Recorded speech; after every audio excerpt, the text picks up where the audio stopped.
All right, guys, we have some major spoilers for Dragon Ball Super Superhero, the brand new movie. It just started airing in Japan. Unfortunately, we have to wait like another 7 weeks or something like that for it to air for us. So obviously, it's unfortunate because there's almost no way to avoid spoilers for this movie. If you want to avoid this video, go for it. But it's going to be really hard to wait that long and not find out most of what you would want to find out from this movie on the internet in some capacity, because leaks are going to happen. They already were for a long time. You're going to start seeing clips popping up. You're going to get recommended a clip on YouTube. I remember that happened to me with Spider-Man. It just popped up in my notifications or whatever, just randomly. I'm like, dude, what the hell? So it's going to be incredibly hard. It's too long. But nonetheless, though, if you want to go for that battle, go for it. Today we're talking about major spoilers. DBS Chronicles had a ton of stuff scheduled out. So shout out to him. We're going to go over all the spoilers. Feel free to follow him on Twitter. No, this is not something that if it were fake, I wouldn't be making a video on it. Other people are going to make videos. I imagine they would make videos on it. This is a trusted guy. So feel free to believe it, but obviously believe what you want. But nonetheless, though, this is stuff that is most likely going to be in this movie, okay? And especially because he had all these tweets already scheduled and waited until the movie actually started premiering to actually drop this stuff. This is stuff he's known about for a while. And yeah, we're gonna go from there. So follow him on Twitter. Nice guy, so check him out. Anyways, a lot of stuff. So let's go ahead and jump in. And the first thing I want to show you is this. I tweeted this out. I was like, no way, dog.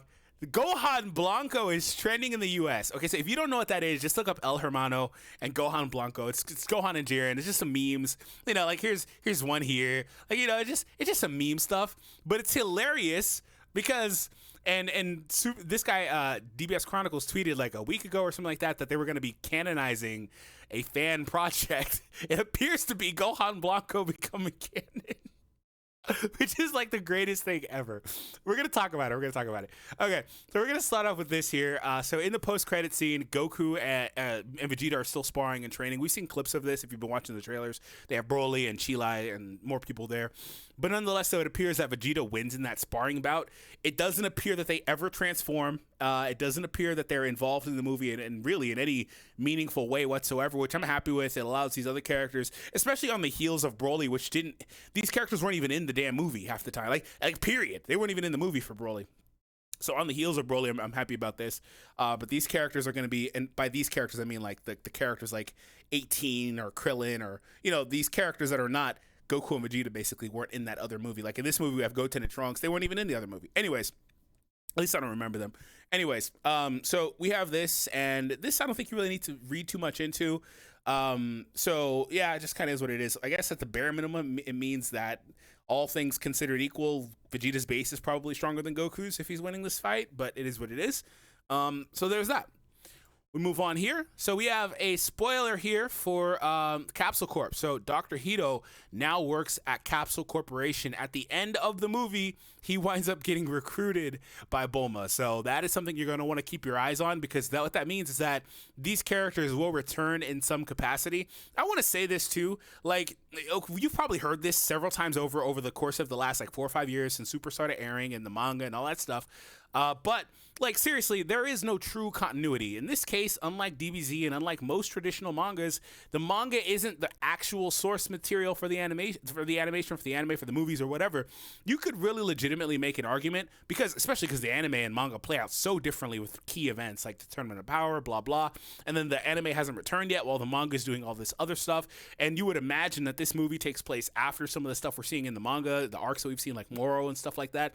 But you could make an argument that there's maybe 2 or 3 different continuities, and they're not really worried about that. They're just putting out content. So you probably yourself shouldn't be all too worried about that. Because, again, I know when this is supposed to take place, but there are going to be inconsistencies in it. Because, again, the manga and anime are not in lockstep. They're not doing the same thing. They never really did, right?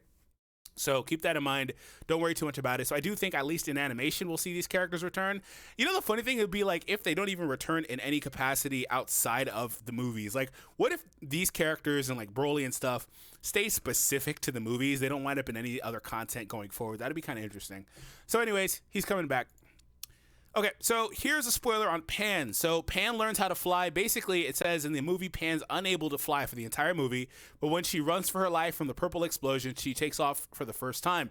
So this is a little bit controversial because he did say, in anime, episode 43, that's the episode where Pan is flying all around the world and stuff like that. I have a review for every episode of Super, and that was one of my favorite ones because it was one of those slice of life filler episodes, but that's what it is. It is filler. So this is where there is, again, issues, unless they're saying in the movie that she forgot how to fly since then or whatever the case is. And again, it's filler technically. You really aren't supposed to take it all too literally. But I remember a huge part of the discourse going on when Super was airing was that, hey, there really isn't much filler in this. Like, you could say like the baseball episode is filler, like things like that. But most of what you see is what you're gonna get. It's not really filler animation and stuff like that. That was most of the discourse. It's funny to kind of backtrack and retread some of that content. But yeah, Pan apparently is learning how to fly in just a nick of time to save her life, as you would imagine, in typical Dragon Ball fashion. They learn how to do some new stuff when they need it most. So cool to see. Just a little bit again. Like I said, you could, at the bare minimum, the anime could have its own thing and then the movie. But like, if you want to extend that to DBZ, I mean, if we're being honest, like, the canon versus non-canon stuff is so pointless. Who cares, really? It's not really that big of a deal. But like, you could say there's multiple continuities as far back as DBZ, so it is what it is. Okay, so this is a fun one, and it's no mistake that recently I've been doing content with some of these characters. No mistake. So 21, she is in the movie, but there's a twist. So if you don't know the backstory of 21, she is not okay. So the only thing you ever hear people say is she's an android. She's like 10 years old and just she gets memed for that, right? But the thing about 21 is she is a android based off of a human being that existed, right? Just like 16, and there is a relation there. They are androids that are based off of humans. And there are other androids that are just different means. Some are completely robotic. Some are, completely organic, like Cell, things like that. And then there are characters that are like, literally like cyborgs, like 17 and 18, where they're actually humans, which is why 18 and, they're able to reproduce, but nonetheless actual humans that got modified, right? So anyways, so 21 is based off of Dr. Gero's wife, okay? So we knew that Dr. Gero had a son, which is the model for Android 16, but at the same time, they had another son. So there's that. Gero in his younger days was getting busy with 21, who her actual name is Vomi, apparently. So that's 21's human name. Again, the 21 we see is not the same person. It's just not how it kind of works. She got remade, basically, in the likeness of said character. But anyways, Vomi is the real name. So Vomi and Gero were getting busy. They had a couple sons. The son, we know, like I said, the Android 16 one, but his name is Gebo. And then, had two sons, Gebo, number 16, and Hito's father. But Hito's father's name isn't mentioned in the movie. Okay, so basically, to recap, this guy is the grandson of Dr. Gero and Android 21, basically, right? Vomi, but he's their grandson. His uncle would be 16, and they don't actually apparently mention his actual dad. I assume his name has to be in the movie in some capacity, but unless I'm reading this wrong, there's that. So yeah, Dr. Gero's two sons, Gebo and Heto's father. Yeah, he doesn't really mention here. So anyways, there's that. There's a family tie in there.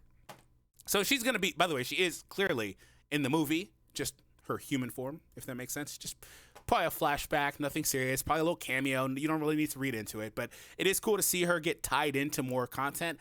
And unlike some other characters that are original characters, because all these Dragon Ball games have original characters, you go look at, not all of them, but a lot of them, you look at like fusions with Tekken Pinich, and you look at some of the other like heroes and stuff. These characters, like Shallot, like Legends, most of these games have these characters, but none of them are exceeding their game to the degree 21 is. She's popping up everywhere, dude. She has been popping up everywhere for a while. So cool to see.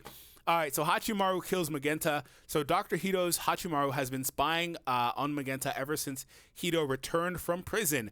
On Hito's orders, Hachimaru kills Magenta, but it's too late. Okay, so there's a little bit of spoiler to that. So this is starting to get into some Cell Max talk. So Cell Max is apparently not he is a huge part, literally and figuratively, but he is the literal final act of the movie. Okay, so a lot of the movie is the Gammas and the Red Ribbon and stuff like that, and Cell's kind of at the very, very tail end. So Carmine, he survives. Pan knocks out Carmine, but the movie doesn't say anything about his future. So he's not dead. He could potentially return as well, but unlike Hito, who is said to be working at Capsule Corp, which are we going to get more androids? Also, I love that tie-in for him specifically and Capsule Corp. because of the Bulma, and it's not a huge connection, but the Bulma and Android 16 stuff from Dragon Ball Z. I like that tie in back to the family. Even though again 16 isn't literally the son, but anyways. So we go ahead and take a look at what's next. Gamma 1, Gamma 2 stuff. Gamma 2 dies. Gamma 2 sacrifices himself in saving Gohan from Cell. So Gohan is in a bit of a pickle, and Gamma 2 has a come to Jesus moment, and he saves Gohan from Cell. So these guys truly do think that they're superheroes. They do think that they're in the right. They're not really villains, right? They're not really villains. They're characters that, like, if you were to keep them alive, probably wind up, joining the main crew. That's the type of characters these are. They're just antagonists, but from their point of view, they're right. They're doing the right thing. So it's always nice to see that dichotomy, but they're not bad characters. So he does realize at the end that, things need to be a little different, and he winds up sacrificing himself, which is cool. It's cool to see that happen. I'm curious to see, like, how the emotional response would be for me personally, saying how these are brand new characters. Like, it would be something way different if, another character that we have some ties with for years and years died, but I don't know how I'd feel about this personally, outside of the spoiler fact that, I already know it's going to happen, so it would obviously have less of an impact on me. But it's cool to see that, there's a tie-in here. But again, there's a little bit more of a mention of Cell. And if you're not familiar, Cell is not the Cell from DBZ, okay? It's a callback to that fight in a way, because it's Gohan versus Cell, and Gohan is going to unlock a new form, things like that. But that's not the same Cell. This is a reproduced Cell, basically, who's not even ready to be released yet. So that's part of the reason why Hachimaru had to kill... forgetting his name now, but we just went through that one. But there's a tie into that, basically, but it's not the same Cell, okay? So it's a little bit different, but nonetheless, he's still problematic. So here we go. Actually, I'm gonna go through this one for. Oh no, okay. So we're gonna go over Gohan first. So this is obviously not an actual shot of this Gohan. Those shots have been purposely omitted from every single trailer. They're purposely not showing you really anything in particular in relation to Gohan, because he's their main selling point. There's no merch that's been out. There's no real leaks or any images you online or anything like that yet. Probably by tonight, because people are able to see the movie and, cameras exist. But probably by tonight. But there is a description. So the changes: Gohan, white hair, red eyes, with the Super Saiyan hair / bangs, with the bangs in his hair. The movie doesn't explain this form, so wait for official articles for explanation. Oh, I hate when that happens. How we always have to get the freaking guidebooks or, things after the fact that tell you, oh, hey, this is kind of what happens. I wish they would just not do that in particular. Like, they do it with so many of these forms where they kind of tell you just a tiny bit about it, and then they kind of move on. But this one, it seems like it's more of like a rage transformation. And not literally Super Saiyan Rage, which coincidentally something very, very similar happened with. Seriously, they didn't tell you a damn thing about Rage. But anyways, there might have been some articles or stuff like that I'm just not remembering. But anyways, seems like more of a Rage transformation in particular. So he doesn't really know what happened to him. He just got powered up, basically, is what I'm saying. So there's that. And that's typical Gohan fashion, right? So they're calling it Final Gohan in the movie, apparently. I'm hopeful that this is Gohan's, final form. I would like for him to just stick with the form and not... I mean, he did that for so long. He's not really Goku Vegeta, but I don't want to see that same trajectory for him. I would like for him to be more active, but I would like for him to just kind of hone one form and stick with it and call it a day personally. And I really want them to stop the back and forth of Gohan. Oh, I'm a family man, and oh, I'm a scholar, and oh, I can't fight anymore. Like, dude, you can find the time to at least keep up with yourself, Like, I could say this from real world experience. Obviously, his situation is a little different, being that how he has super freaking powers. But you can, if you want to do it, you'll find the time. You'll make the time. So, but the problem with that is that they keep going back and forth and back and forth. Like, I love Gohan, but just please, if you're gonna make him just be one thing, make him stay that way. Don't bring him back to fight at all, if that's the case. If you're gonna make him try to do both, make that consistent. If you're gonna make him drop being scholarly, which is not gonna happen, do that and just go all in. Go all in. Stop going back and forth. Every single time we see Gohan, they're going back and forth. Like, he's not training anymore. And then he's like, oh, I got to keep up with my strength. I'm not strong enough. Back and forth. Oh, got to do it again. Like, seriously, the Resurrection of stuff. Oh, I'm not strong enough. Got to, train because Goku and Vegeta are not always around. In this movie, he literally says, oh, I don't need to train because, Goku and Vegeta can just handle it. That's why they're off world, right? So Tournament of Power, same thing happens, and like all these different things. I believe something happens similar to in the Future Trunks arc at the very end of the arc, the final act portion, where he finds out about what's going on. Right? He's like, "Oh man, I wish I would have known," and this and that. They find ways to remove him from the story. They did that back in the Universe 6 arc too, where he had like a conference or whatever. Like they find ways to just like make him go back and forth, and it's really funny what they do. But please just make him go all in, right? But I'm excited as hell to see the new form for Gohan, and I want to see him in action, and I want to see him have the spotlight, because this is something that it's really a long time coming, because the story of Dragon Ball Z, right? Dragon Ball Z specifically was designed to lead up to Gohan being the finisher, which it did. We see Gohan from day one say he wants to be a scholar. I'm not going to blame Chi-Chi for that. I believe that if your kid, if you can obviously influence their decisions, but as they get old enough to make their own decisions, if that's something that he truly wants to do and he truly is passionate about, he will do it. So many people try to blame Chi-Chi, like, oh, she molded him and this and that. No, she did what she thought was right. She acted like a traditional mother, didn't want her kids to fight, things like that, which is fair. And in the case of Gohan, I really loved the trajectory from day one all the way to the end of Z, and the way that he was built up and the way that his story played out. And I'm excited to see that kind of, just kind of work for him a little more. So last thing here, Piccolo. So we know Piccolo has a new form. We've seen it. Apparently dude has two forms, okay? So the spoiler going around is that they summon Shenron, and basically Piccolo wishes for power. Now, that's an interesting idea in particular, because if I recall correctly, the dragons are not able to grant wishes that are beyond the power of their maker, right? So kind of interesting. But just asking to have his own innate abilities unlocked to reach his max potential, I guess, maybe would be a fair thing to do, similar to what Elder Kai did for Gohan. And this form is being marketed, well, the yellow version where he looks like, whatever, is being marketed as being potential unleashed Piccolo. So there is actually a second form for this Piccolo, Orange Piccolo, and they say he even potentially calls him that. So he has a second form as well, right? So there's that. Maybe I'm mistaking it. Maybe he didn't get two forms for the dragon. Maybe he unlocked one, but then got another one, etc. We'll have to see, obviously. But nonetheless, this dude has two forms. He's got the yellow one and the orange one. I'm happy he's getting a spotlight. It's just so out of nowhere, right?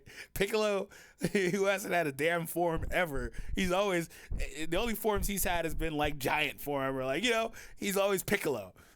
But this guy's actually picking up color changes, palette swaps, dude, out of nowhere. So I'm hyped for it. I should expect him to get two. So maybe there's some sort of miscommunication here, because I guess you can read it both ways, but people are saying that he means that there's two forms as well. So let's see what he says. He gets stronger, grows a little bit bigger, and has a logo on his back that comes out of nowhere. We see the logo there. Remember, there's something extra that Shenron gave him. That's right. Shenron granted Piccolo an additional form. So Piccolo now has two forms. Yeah, two forms. So there's that. That's pretty crazy, man. All right, guys, that's everything that he posted. I'm sure there's going to be more that he posts going forward. Tonight and later on, next couple of days, we're going to see a lot of spoilers start popping up. Like I said, it's going to be damn near impossible to avoid spoilers. It's unfortunate. They shouldn't have waited 2 months to release this movie. I see other movies come out with day one or like same week, maybe next week releases in English. I don't know why this movie couldn't do that or couldn't be that. But especially with an IP like this, right? But maybe there was some sort of logistical issues that caused this to happen. Maybe they really just truly wanted it to be on the Japanese side for X period of time. I don't know. But anyways, thank you guys for tuning in. I hope you guys enjoyed, and I'll see all of you in the next one.